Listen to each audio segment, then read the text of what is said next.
ngày nay em đang xem lại nhà tộc nên là support 4 của ba để plug đôi chụp vật bao nhiêu còn ló một hay support tí 4 chỉ support để plug đôi chụp vật bao nhiêu khai những kỳ tạm đang tới sân học này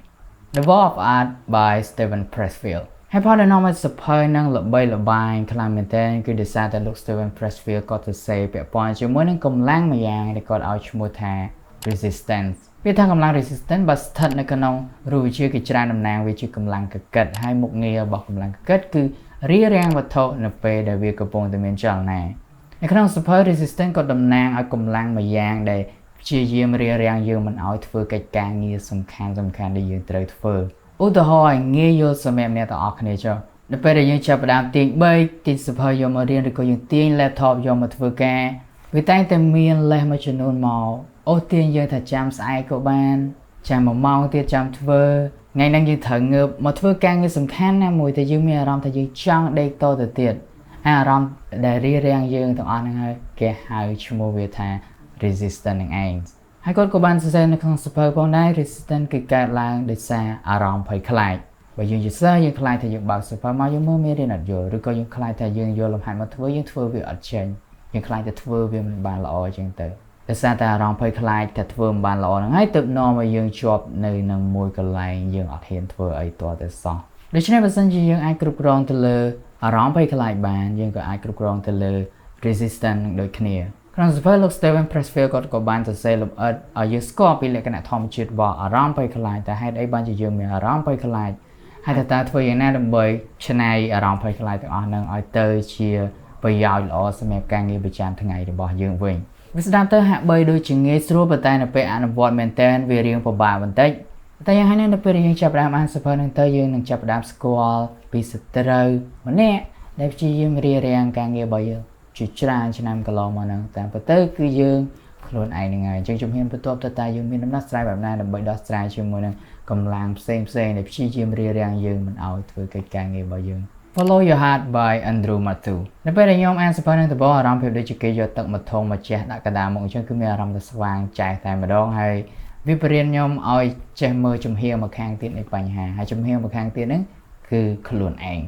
នៅពេលមានរឿងអីកើតឡើងជាពិសេសរឿងមិនសមបំណងយើងច្រើនតែបន្ទោសទៅលើកត្តាខាងក្រៅខ្លួនព្រោះនៅពេលដែលយើងលើកដៃច្អល់បន្ទោសទៅកាន់ពីណាគេម្នាក់គឺវាងាយស្រួលជាជាងយើងអង្គុយចុះហើយទទួលខុសត្រូវទៅលើបញ្ហាដែលកើតឡើងតែវាអាចដែរថាមកពីកត្តាខាងក្រៅខ្ញុំអត់ជំទាស់ទេប៉ុន្តែគ្រាន់តែបញ្ហាមួយផ្នែកធំគឺវាកើតចេញពីក្នុងខ្លួនរបស់យើងច្រើនជាងយើងអាចបន្ទោសថាមកពីប្រាក់ខែតិចដែលនាំឲ្យយើងចាយមិនគ្រប់គ្រាន់តែវាអាចអត់ថាមកពីយើងខ្លះដែរមកពីយើងមិនចេះសន្សំឬក៏មកពីយើងចាយខ្ជិះខ្ជាយច្រើនពេកយើងចំណាយទៅលើរបស់មិនចាំបាច់ច្រើនពេកតែពិតអាចថាមិនមែនមកពីរៀនអនឡាញដែលនាំឲ្យយើងរៀនអត់ចេះប៉ុន្តែប្រហែលជាមកពីយើងគ្រប់គ្រងទម្លាប់និងសកម្មភាពរបស់ខ្លួនឯងអាចបានល្អនៅពេលដែលយើងរៀននៅផ្ទះខ្ញុំជឿថាគ្មានវិណាគេចង់ឲ្យបញ្ហាកើតឡើងទេប៉ុន្តែបើសិនជាវាកើតឡើងទៅហើយតែយើងមានដំណោះស្រាយបែបណាចំពោះវាធ្វើយ៉ាងណាដើម្បីឲ្យស្ថានភាពល្អប្រសើរជាងមុន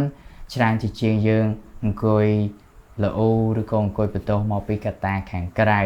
សភៅមកក្បាលនោះវាផ្លាស់ប្ដូរការគិតរបស់ខ្ញុំត្រង់ចំណុចហ្នឹងឯងគឺនៅពេលណាដែលមានរឿងអីមួយកើតឡើងក៏ដោយមុននឹងបន្ទោសគេគឺយើងក៏លេចមកមើលក្នុងខ្លួនរបស់យើងជាមុនសិនតែយើងមានចំណែកណាខ្លះដែលយើងអាចគ្រប់គ្រងបានអាចផ្លាស់ប្ដូរបានហើយចំណែកណាខ្លះដែលយើងគ្រប់គ្រងអត់បានវាជាកត្តាខាងក្រៅសុទ្ធយើងអាចរុញវាទៅម្ដង The one thing មនុស្សយើងវាច្រើនគឺឲ្យតម្លៃហើយនឹងសរសើរទៅលើបុគ្គលណាម្នាក់ដែលគាត់អាចធ្វើរឿងច្រើនក្នុងពេលតែមួយវាធ្វើឲ្យយើងយល់ថាបើសិនជាយើងចង់ជោគជ័យឲ្យមួយយើងត្រូវតែធ្វើខ្លួនឲ្យរវល់ឬក៏យើងត្រូវតែធ្វើរឿងច្រើនក្នុងពេលតែមួយដើម្បីឲ្យមានអារម្មណ៍ថាយើងកំពុងតែធ្វើចំណេញពេលវេលាបានច្រើនអញ្ចឹងទៅប៉ុន្តែនៅក្នុង support ហ្នឹងអ្នកនិពន្ធគឺគាត់ទៅសេផ្ទុយពីនឹងទាំងស្រុងតែម្ដងគាត់នឹងពន្យល់យើងថាហេតុអីបានជាយើងគួរតែបដោតទៅលើរឿងមួយឲ្យជាក់លាក់នឹងនាំឲ្យយើងជោគជ័យច្រើនជាជាងព្យាយាមធ្វើរឿងច្រើនក្នុងពេលតែមួយហើយខ្ញុំចាប់ផ្ដើមជឿលើគំនិតហ្នឹងខ្លាំងមែនទែននៅពេលដែលខ្ញុំចូលទៅធ្វើការដំបូងខ្ញុំជួបមេរបស់ខ្ញុំគាត់ជាជនជាតិអាល្លឺម៉ង់គាត់មានបទពិសោធន៍រស់ស៊ីប្រហែលជា15ឆ្នាំនៅប្រទេសអាល្លឺម៉ង់របស់គាត់ហ្នឹងហើយគាត់មាន business ជាមួយនឹងមិត្តភ័ក្តិរបស់គាត់នៅខ្មែរហើយខ្ញុំធ្វើការមួយមិត្តភ័ក្តិគាត់ក៏ខ្ញុំមានឱកាសបានជួបរៀនសូត្រពីគាត់ចឹងទៅហើយមេរៀនដំបូងនៃគាត់បរៀនខ្ញុំគឺកុំព្យាយាមចង់ជោគជ័យរឿងច្រើនក្នុងពេលតែមួយរៀនផ្ដោតទៅលើមួយឲ្យច្បាស់លាស់សិនធ្វើវាឲ្យបានល្អសិនធ្វើវារីកចម្រើនឲ្យវារឹងមាំសិនចាំយើង move ទៅធ្វើអ្វីផ្សេងទៀតដែលយើងចង់ធ្វើហ្នឹងប៉ុន្តែបើអាចគឺកុំព្យាយាមចង់ជោគជ័យរឿងច្រើនក្នុងពេលតែមួយចឹងកំណត់ហ្នឹងគឺស្តៀងទៅនឹងអ្វីដែល support the one thing គេទៅ say ផងដែរ ទីមួយរកឃើញរឿងដែលសំខាន់ឲ្យផ្ដោតទៅលើវាគ្រប់យ៉ាងអាចសំខាន់តែមានរឿងតែមួយគត់ដែលសំខាន់ជាងគេទីពីរបើយើងចង់ជោគជ័យរឿងច្រើនក្នុងពេលតែមួយផ្ដោតធ្វើមួយឲ្យបានល្អសិនចាំយើងទៅធ្វើអាផ្សេងទៀតវារឿងពិបាកដែរដំបូងសម្រាប់ខ្ញុំនៅពេលដែលតម្រូវខ្ញុំផ្ដោតទៅលើរឿងមួយហើយត្រូវទុកឲ្យរឿងផ្សេងបន្លែកសិនប៉ុន្តែខ្ញុំនិយាយដោយស្មោះត្រង់មកអ្នកនរគ្នាខ្ញុំរីកចម្រើនបានលឿនដោយសារតែខ្ញុំផ្ដោតទៅលើរឿងមួយច្រើនជាជាងព្យាយាមធ្វើរឿងច្រើនក្នុងពេលតែមួយហើយវាជាវិធីសាស្ត្រនិងកលឹះតែមួយក៏ដែលផ្លាស់ប្ដូរជីវិតខ្ញុំតាំងពីពេលដែលខ្ញុំចូលធ្វើការដំបូងរហូតមកដល់ពេលឥឡូវហ្នឹងឯង Seven Strategy for Wealth and Happiness by Jim Rohn លោកគ្រូធំ Jim Rohn គេចាត់ទុកគាត់ជាបុគ្គលជោគជ័យម្នាក់ដែលជាឥទ្ធិពលខ្លាំងនៅក្នុងវិស័យអភិវឌ្ឍខ្លួនបើអ្នកទាំងអស់គ្នាស្គាល់ Brian Tracy Tony Robbins អ្នកទាំងអស់គ្នាគួរតែបានស្គាល់លោកគ្រូធំ Jim Rohn ផងដែរគំនិតនៃការយល់ឃើញបុគ្គលគឺមានលក្ខណៈងាយយល់និងសាមញ្ញទេអ្នកទាំងអស់គ្នាប៉ុន្តែវាអាចជាពិបាកនៅក្នុងការធ្វើជាស្ដែងក៏និយាយនៅក្នុងសភៅបុគ្គលហ្នឹងពាក់ព័ន្ធជាមួយនឹងប្រធានបទមួយគឺសរសេរគោលដៅហើយគ្រប់គ្នាគឺសុទ្ធតែអាចសរសេរគោលដៅរបស់ខ្លួនដាក់ចូលទៅក្នុងกระดาษបាន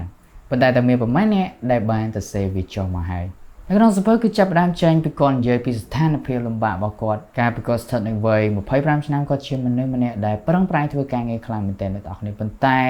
ជីវភាពគាត់មិនសូវជារីកចម្រើននិងល្អប្រសើរប្រហែលទេគឺគាត់ជួបបញ្ហាលុយជារឿយអារម្មណ៍មិនសូវជាសប្បាយចិត្តហើយអីដែលពិសេសហ្នឹងលុយជាបញ្ហាស្របពេលដែលគាត់កំពុងតែមានបន្ទុកគ្រួសារថែមទៀតផងរហូតដល់ថ្ងៃមួយគាត់ជួបគ្រូរបស់គាត់ហើយ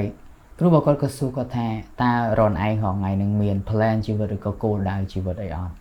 ហើយជីមរនគាត់មានអារម្មណ៍ថាខ្ញុំដូចអត់ដែលលើពាក្យហ្នឹងពីមុនអញ្ចឹងណាហើយគាត់ក៏តបទៅវិញថាខ្ញុំអត់មានទេអញ្ចឹងទៅហើយលោកគ្រូគាត់ហ្នឹងក៏ព្យាយាមសួរបញ្ជាក់ម្ដងហើយម្ដងទៀតថាមានឬអត់ឬក៏ភ្លេចនៅក្នុងឡានអីហ្នឹង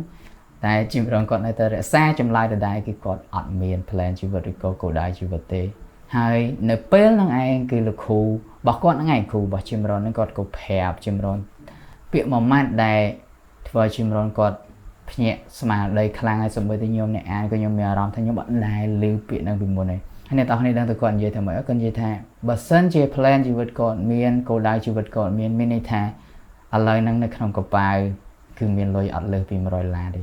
ជាងមេរៀនដំបូងដែលលោក Jim Rohn គាត់រៀនពីគ្រូគាត់គឺរៀប plan ជីវិតនិងសរសេរគោលដៅជីវិតហើយវាជាយុទ្ធសាស្ត្រទី1ដែលគាត់និយាយនៅក្នុងសភៅរបស់គាត់ដូចគ្នាចឹងនៅពេលដែលអ្នកទាំងគ្នាអានសភៅហ្នឹងទៅអ្នកទាំងគ្នាយល់កាន់តែច្បាស់ពាក់ព័ន្ធជាមួយនឹងរបៀបនៃការសរសេរគោលដៅតើយើងគួរទៅចាប់ផ្ដើមពីណាទៅណាហើយតើយើងបែងចែកយ៉ាងម៉េចរវាងគោលដៅរយៈពេលវែងហើយនិងគោលដៅរយៈពេលខ្លីរបស់យើងនឹងបន្ទាប់ពីចម្ពោះទី1រួចក៏នឹងបូករួមជាមួយនឹងយុទ្ធសាស្ត្រ6ផ្សេងទៀតហើយយុទ្ធសាស្ត្រនីមួយៗគឺវាមានលក្ខណៈសាមញ្ញប៉ុន្តែដូចជាយើងនិយាយខាងដើមបាញ់មិញអញ្ចឹងវាសាមញ្ញមែនវាងាយយល់មែនប៉ុន្តែវាអាចជាពិបាកនៅក្នុងការធ្វើផងដែរបន្ទាប់ពីខ្ញុំបានអានសភៅមួយហ្នឹងខ្ញុំចាប់ផ្ដើមសរសេរគោលដៅរបស់ខ្លួនឯងចុះហើយអញនិយាយបានថាជីវិតគឺវាចាប់ផ្ដើមប្រែប្រួលជាងមុនប្រែប្រួលតាមរយៈហេតុផលមួយគឺយើងមានសម្ដាប់ធ្នាប់មានន័យថាយើងមានគម្រោងត្រឹមត្រូវតើ3ឆ្នាំទៀតយើងចង់បានអី5ឆ្នាំទៀតយើងចង់បានអីឬក៏10ឆ្នាំទៀតយើងចង់បានអីអញ្ចឹងវាមានគោលដៅត្រឹមត្រូវសម្រាប់ឲ្យយើងដើរទៅរករបស់ទាំងអស់ហ្នឹងតែពេលវាមិនប្រកាសថាអ្វីដែលយើងសរសេរហ្នឹងនឹងคล้ายទៅជាការពិតទេប៉ុន្តែនៅពេលដែលយើងសរសេរគោលដៅទាំងអស់ហ្នឹងដាក់ចូលទៅក្នុងកណ្ដាលឬក៏សភៅរបស់យើងឱកាសពួកវានឹងคล้ายទៅជាការពិតគឺច្រើនជាជាង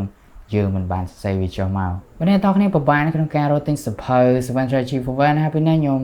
ណែនាំឲ្យអ្នកទាំងគ្នាបានទៅមើល workshop របស់លោក Jim Rohn ដែលមានរយៈពេលប្រហែលជា1ម៉ោងគាត់នឹងនិយាយពាក់ព័ន្ធលម្អិតពាក់ព័ន្ធជាមួយនឹងការទៅសេគោលដៅហើយខ្ញុំនឹងដាក់ link នៅក្នុង description ដើម្បីអ្នកទាំងអស់គ្នាចូលទៅមើលហើយនៅពេលដែលខ្ញុំចាប់ផ្ដើមសរសេរគោលដៅក៏ខ្ញុំមើលវីដេអូនឹងបណ្ដាហើយចាប់ផ្ដើមសរសេរបណ្ដាដូចគ្នាចឹងវាជាសភៅល្អវាជាសភៅដែលផ្លាស់ប្ដូរជីវិតខ្ញុំកុំភ្លេចទៅរកទិញម្នាក់មួយក្បាលដើម្បីយកមកអានមកអ្នកទាំងគ្នាសង្ឃឹមថាអ្នកទាំងគ្នានឹងចូលចិត្តវីដេអូមួយនេះសភៅខាងលើដែលខ្ញុំនិយាយបាញ់មិញនេះជាសភៅដែលផ្លាស់ប្ដូរជីវិតខ្ញុំហើយចូលអ្នកទាំងគ្នាវិញតែសភៅអីដែលអ្នកទាំងគ្នាអានហើយផ្លាស់ប្ដូរជីវិតរបស់អ្នកទាំងគ្នាក៏មិននៅខាងក្រោមខ្ញុំបានផងខ្ញុំបាទពលិករតនៈសូមគោរពនិងជម្រាបលាបាយបាយ